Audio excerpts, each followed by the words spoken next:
une petite vidéo. Alors là.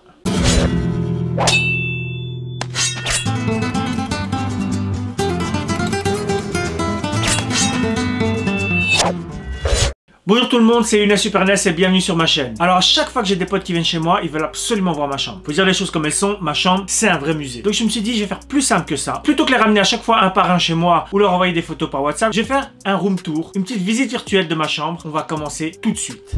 Alors on commence ce room tour par ce t-shirt. Pourquoi ce t-shirt? Parce que c'est un t-shirt qu'on m'a ramené de New York. C'est pour les 10 ans du MCU. Ici dans mon dos, on a tous les films pour les 10 ans, enfin les 10 premières années du MCU. Du coup, il me tient fort à cœur. D'ailleurs, merci Inès qui m'avait ramené à l'époque, je crois que c'était pour mon anniversaire ou c'était un cadeau, je sais plus. C'était un cadeau en tout cas. Ensuite, on continue sur mon bureau. Donc pour commencer, on a ma manette de PlayStation 5 parce que voilà, j'ai une PlayStation 5. Je suis très content. Mon petit frère, il l'a pas encore. C'est pour ça que je dis j'ai une PlayStation 5.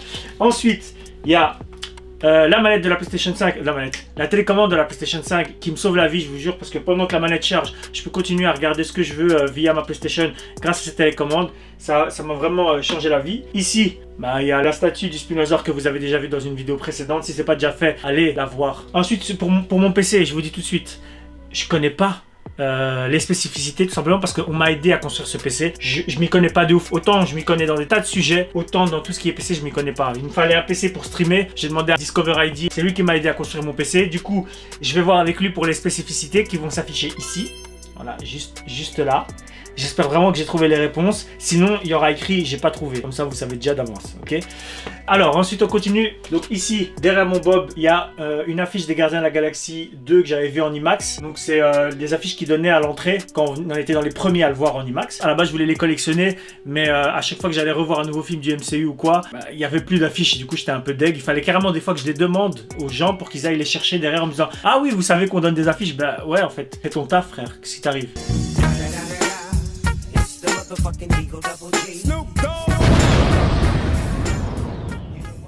Voilà. Ici, on a une peinture de Deadpool qui a été faite à la bonbonne, donc la bonbonne pour le graffiti, etc. Une bonbonne de peinture. Je l'avais acheté à la Made in Asia, si je me rappelle bien. Ici, on a un dinosaure, donc un tableau en 3D d'un dinosaure de Turok Evolution, pour ceux qui connaissent le jeu PlayStation 2 et GameCube. Alors ça, c'est pas mal parce qu'en fait, je l'ai acheté 10 € dans une brocante. C'est un mec qui le vendait, il savait pas du tout ce qu'il vendait. Il avait des autres animaux et tout. Puis là, je regarde, je dis, mais ça, c'est la pochette, c'est la jaquette du jeu Turok Evolution. Qu'est-ce que ça fout avec des tigres et tout qui ont rien à voir? Et bon, il avait l'air de pas savoir du tout, donc du coup j'étais très content de donner les derniers 10 € qui me restaient du mois pour acheter 4 snacks normalement. Et là j'ai préféré acheter ce tableau, donc du coup voilà, si un jour j'ai faim, je sais ce que je vais manger. Ici la même chose que pour Gardiens de la Galaxie 2, c'est pour Kong Skull Island, donc le poster pour l'IMAX. Ici au-dessus, une peinture que j'avais également achetée à la Made in Asia. Je vais essayer de retrouver les références des artistes à chaque fois que je vous montre. Malheureusement je suis pas sûr, on m'a donné des cartes de visite, mais voilà, j'ai reçu tellement de cartes de visite que je sais plus où et quoi. Donc voilà, mais cette peinture de dragon que j'avais acheté chez une artiste à la Made in Asia. Ensuite, sur mon PC. Donc sur mon PC, ici j'ai le petit collector de Little Nightmares 2 que je vous avais montré en vidéo également. Allez le voir si vous n'avez pas encore vu ce que c'est. Ici derrière, je vais la sortir, c'est la figurine du collector de Tekken 7. Voilà, juste ici. Je suis toujours fasciné par le fait que ce truc tienne comme ça, en fait, sans attache. Alors qu'il y a des figurines One Piece à 20 € qui ont besoin de 3 attaches pour tenir une veste. Là, regardez, c'est dingue. Et pourtant, c'est pas une qualité non plus incroyable. Mais voilà, ce collector, je l'ai attendu très longtemps. Tout simplement parce qu'en fait, je crois qu'à la vente au tout début, il était entre 100 et 150 €. Et donc, j'ai attendu qu'il soit à 50 € pour pouvoir l'acheter. Parce que le jeu était pas non plus... Voilà, c'est pas non plus un jeu que je vais kiffer pendant des heures. C'était juste pour la figurine que je l'achetais. Donc, j'allais pas payer 150 juste pour la figurine. Donc, voilà. Donc, ça, c'est ce qu'il y a ici. Ensuite, alors, on a le CD des musiques de Zelda Breath of the Wild. Vous pouvez voir que je l'ai jamais ouvert tout simplement parce que dans Breath of the Wild, les musiques sont nulles à chier. Donc du coup, je l'ai gardé comme décoration parce que le jeu, c'est juste une note de musique là, puis 10 minutes après, une autre note de musique. C'est stylé, hein, tu sais pourquoi? Parce que quand on accélère le jeu, en fait, les notes de musique qui sont à 10 minutes d'intervalle, ça crée une musique. Mais en fait, connard, moi, je suis pas en train de jouer en avance rapide. Donc soit tu me donnes la musique maintenant, soit tu me la donnes pas et tu vas te faire foutre. Donc voilà, ça, c'est ce que je voulais dire à propos de Zelda Breath of the Wild. Et c'est notamment une des raisons pour lesquelles j'ai pas aimé ce jeu. Là, vous êtes en train de vous dire, quoi, il aime pas Zelda? Ouais, j'aime pas, et quoi? Et tu vas faire quoi? Tu vas rien faire, tu vas juste crier dans ta chambre. Ben là, moi j'aime pas, c'est tout, fin de l'histoire. Donc, c'est ici, je l'ai gardé comme décoration et je l'ai mis à côté des autres objets Zelda que j'ai, comme ce tableau également en 3D, un peu comme le Turok qui est au-dessus. Bon, je vais le bouger, je sais pas si vous allez le voir à la caméra. De toute façon, si vous le voyez pas, sachez que ça déchire et que c'est moi qui l'ai, pas vous du coup. Donc voilà. Et derrière, bien sûr, on a l'épée d'Hyrule que je vais vous sortir rapidement. Voilà, elle est là. Je l'ai choisie en noir, tout simplement parce que c'est ma couleur préférée. Et elle est gravée ici. Vous l'avez sûrement déjà vu, étant donné que je l'ai acheté à la Made in Asia. Donc vous l'avez soit sûrement déjà chez vous, soit vous l'avez déjà vu, mais vous n'aviez pas l'argent pour. Donc voilà. Vous inquiétez pas, moi non plus, j'avais pas l'argent pour. J'ai fait crédit chez un ami à cette époque-là. Ici au mur, vous le voyez pas avec la télé, mais vous inquiétez pas, on va vous le montrer. Ici, on a un tableau 3D de Game of Thrones où lorsque ça bouge, on a une fois le roi de la nuit et à un autre moment Jon Snow. Et ici en bas, on a une couverture d'un comics Deadpool également en 3D. On va passer ici en dessous. Ici, on a ma collection de jeux PlayStation 4. Ils sont tous ici. C'est les jeux PlayStation 4 que j'ai le plus kiffé. Et dès que j'aime pas un jeu, je le revends. Moi, je suis pas un collectionneur qui garde des choses pour avoir par exemple la collection de tous les jeux PlayStation 1, la collection de tous les jeux PlayStation 4, toutes ces choses-là. C'est pas mon kiff. Moi, ce que je kiffe, c'est collectionner des choses que je trouve belles ou alors des choses qui ont marqué soit mon enfance, soit ma vie de geek, tout simplement. Donc, je suis pas là pour entasser des choses. Je suis plus là pour kiffer en fait ces choses qui ont entre guillemets changé la vie, dans le sens où chacune de ces choses ont contribué à la personne que je suis aujourd'hui. Donc voilà. Donc ici, on a les jeux PlayStation 4 avec quelques collectors comme le Final Fantasy VII Remake. Ici à l'intérieur, c'est une pochette noire. On voit pas beaucoup, mais c'est un collector Final Fantasy XV avec voilà des artworks, des artbooks, etc. qui est à l'intérieur. Je l'ai trouvé tout seul. Je pense qu'il se trouve à la base dans le collector général Final Fantasy XV que je n'ai pas pu acheter à l'époque. Donc du coup, je l'ai trouvé tout seul au pêle-mêle. Pour ceux qui connaissent le pêle-mêle, il y a plein de choses ici que je vais vous dire, ça vient du pêle-mêle parce que c'est la caverne d'Ali Baba. Pour ceux qui connaissent pas, qui sont pas belges ou bruxellois, le pêle-mêle c'est un magasin de seconde main qui a ici à Bruxelles. Il y en a plusieurs et des fois on trouve des perles incroyables à des prix dérisoires. Donc voilà, c'est quand je fais mes petites balades de geek en ville, c'est par là que je termine tout le temps et c'est là-bas que je me ruine aussi tout le temps. Du coup voilà, collector de Yakuza, collector de Spider-Man, de Kingdom Hearts 3, de Far Cry Primal. Donc voilà, il y a différents collectors dans ma collection PlayStation 4. Ma Nintendo 3DS. Ici on a un petit... ça ressemble à un Game Boy. Mais à l'intérieur en fait c'est plein d'émulateurs. Donc il y a un émulateur PlayStation 1, PlayStation 2, Nintendo 64, Super Nintendo, Sega, peu importe ce que c'est. Donc je peux jouer à tous les jeux là-dessus. Mais je le fais pas trop parce qu'en fait tout simplement pour télécharger les jeux c'est un peu galère. J'ai pas assez de patience en fait pour me casser la tête à prendre du temps pour télécharger des jeux d'il y a longtemps. Je préfère alors les acheter directement sur les consoles, même si l'aspect portable c'est sympa hein. Mais voilà, ça va 2 minutes, c'est juste cool pour le gadget. Mais plus que ça non, parce qu'en plus une fois sur deux tu télécharges une version en japonais, une version en anglais, donc t'as pas forcément le jeu comme tu veux. C'est un peu avant comme quand télécharger sur internet, tu télécharges La Belle et le Bois dormant et puis t'as un film de cul. Ben c'est un peu le même système. Ici je vais télécharger le jeu en français, je me retrouve avec le jeu en japonais ou en anglais. Bon voilà, c'est sympa pour les voix et tout, mais je pige que dalle, donc je peux pas, enfin pas pour la version anglaise, mais la version japonaise je pige que dalle et c'est souvent ce qui arrive en premier parce que ça vient d'Asie et donc du coup c'est ça qu'on me donne en premier en tout cas.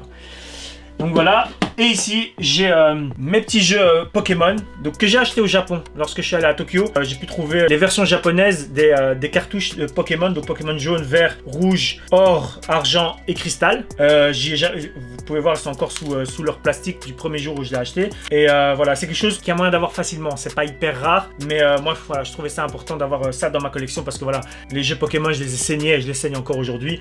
Donc voilà, c'est mon petit kiff d'avoir les versions japonaises des toutes premières cartouches. À côté j'ai mon Game Boy Color, assez simple. Le Game Boy Color transparent. Quand j'ai dit je rachète un Game Boy Color, il me fallait le transparent parce que c'est celui qui a entre guillemets que j'ai kiffé quand j'étais plus jeune. Et d'ailleurs je prévois aussi d'acheter une Game Boy Pocket parce que j'avais l'impression que le Game Boy Pocket c'était hyper beau. C'était pas en couleur donc ça ressemblait à un Game Boy Color mais il n'y avait pas de couleur. Et j'avais l'impression que quand un mec avait ça dans la cour, c'était un échec. Parce qu'en fait, il avait pas la Game Boy Color. Ses parents lui achetaient une vraie Game Boy, mais c'était pas. Je dis une Game Boy, un Game Boy. Des fois, je m'embrouille parce que ici on disait un Game Boy. Je sais qu'en France on dit une Game Boy. Que Nintendo a dit que c'était un Game Boy, mais donc, du coup des fois je me mélange. Faites pas attention. Et donc ouais, voilà, ce gars-là quand il avait la Game Boy Pocket ou le Game Boy Pocket, bah c'était presque un échec parce qu'en fait elle ressemblait à la Game Boy Color, mais c'était toujours en noir et blanc. C'était bizarre en fait. C'était une Game Boy classe. J'ai jamais compris pourquoi ils ont sorti la Pocket. Et donc voilà. Et ensuite. Bah, il y a ma PlayStation 5, la magnifique PlayStation 5 que j'ai réussi à avoir sur Amazon. J'étais à l'affût, je vous explique, ce jour-là, j'étais toute la journée en train de faire des refresh sur plein de sites.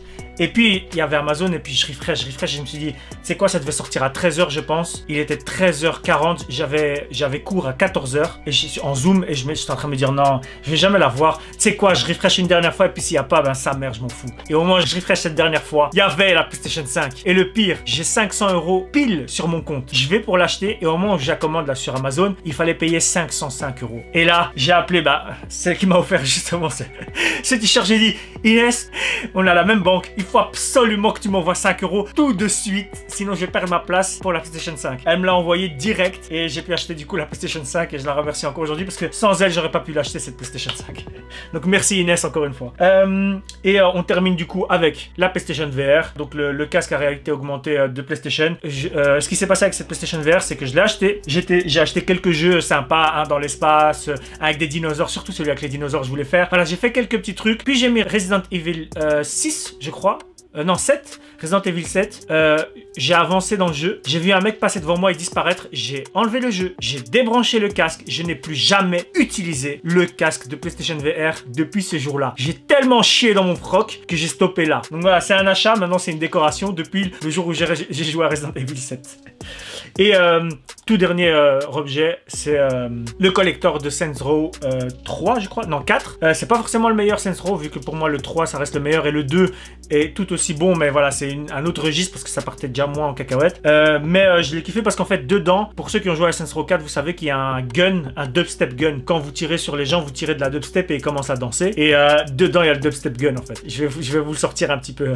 Mais donc voilà, juste pour le dubstep gun, je le voulais. Et aussi parce qu'il y a le bouton rouge qui permet d'envoyer la bombe nucléaire aussi dedans. Donc voilà. Et ici en bas du coup j'ai des jeux 3DS, j'ai mon home cinéma et j'ai quelques jeux PlayStation 2 aussi parce que voilà, je rachète des anciens jeux PlayStation 2 qui ont marqué mon enfance. Ici en l'occurrence on a Dragon Ball Z Budokai 3 qui est pour moi le meilleur jeu Dragon Ball Z de tous les temps. Voilà, il faut rien me dire, Dragon Ball Z Budokai 3. Et j'ai aussi la version Infinite World, donc la version que très peu de gens connaissent en tout cas, qui est un Budokai 3 évolué, qui est sorti bien après. Mais je pense qu'on était déjà passé à la PlayStation 3, c'est pour ça que peu de gens connaissent. Mais c'est Budokai 3 avec, je pense, des personnages en plus, des costumes en plus.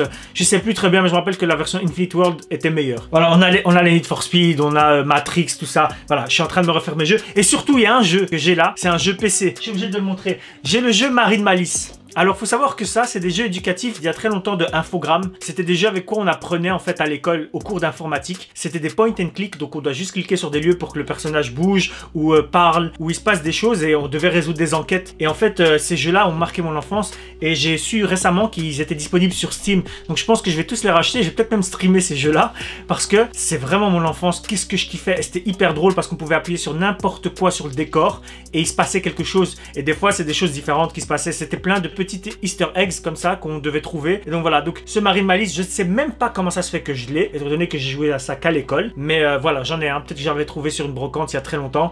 Mais je le garde, j'essaie de l'installer, ça fonctionne pas. Il me dit à chaque fois que Windows 64 bits ne prend pas en compte un jeu aussi merdique. Du coup, voilà, sur Steam, j'ai vu qu'il était dispo, j'espère que ça va fonctionner. Donc peut-être que je vais streamer ça. Ensuite ici, on a mon ancienne PlayStation 4 Pro, la blanche, ma PlayStation 1, ma PlayStation 3 et un collector de Final Fantasy XIII-2 qui est juste derrière. De ce côté-là, j'ai un collector aussi de Assassin's Creed de PlayStation 3 parce qu'il y a les jeux PlayStation 3 qui sont de ce côté-là. Les jeux PlayStation 1 que j'ai racheté et aussi les boîtiers qui sont créés par Jeux dans la boîte, c'est un belge et donc c'est des boîtiers de jeux PlayStation 4 façon PlayStation 1. Donc comme vous pouvez voir ici, c'est vraiment super bien fait et c'est un kiff perso de les avoir chez moi à la maison. À la base, je voulais enlever mes CD de mes pochettes PlayStation 4 pour les mettre là-dedans, mais du coup ça fait des pochettes de PlayStation 4 vides et ça va un peu me déranger. Donc du coup, je les ai laissées là, mais elles restent dans le décor en tout cas. Donc ça, c'est tout pour cette partie-là de ma chambre.